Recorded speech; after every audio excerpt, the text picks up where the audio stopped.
Bienvenue sur France 24. Vous nous rejoignez, il est à 18h30 à Paris. À la une de l'actualité, l'Ukraine dit évacuer plus de 17 000 civils autour du barrage de Kakhovka. L'Ukraine évacue plus de 17 000 civils autour du barrage de Kakhovka. La destruction du barrage dans le sud de l'Ukraine aura des conséquences terribles sur la vie des gens et sur l'environnement, a déploré Zelensky.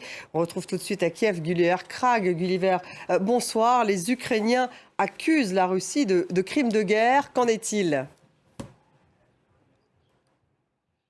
Merci beaucoup Gulliver Krag, donc à Kiev.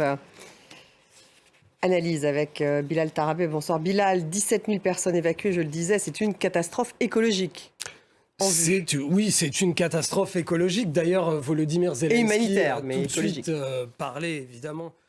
Aussi considérable. Merci beaucoup Bilal. Actualité en France, 14e journée de mobilisation contre la réforme des retraites, marquée par un niveau de participation le plus faible depuis le début du mouvement social. 900 000 manifestants en France, selon la CGT.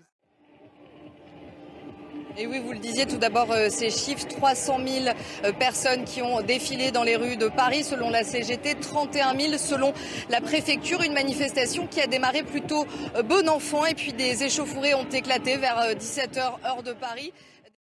Le point final de cette manifestation et nous avons vu également plusieurs fois les CRS chargés et des gaz lacrymogènes ont également été tirés. La situation est encore un petit peu tendue, mais bon, elle était là aujourd'hui pour manifester contre cette injustice.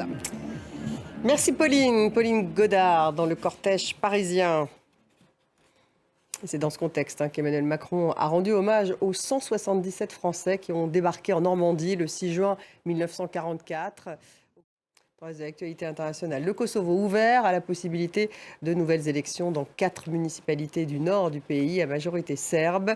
La fin des violences est néanmoins une condition préalable selon la ministre kosovare des Affaires étrangères, Nicolas Chamontin.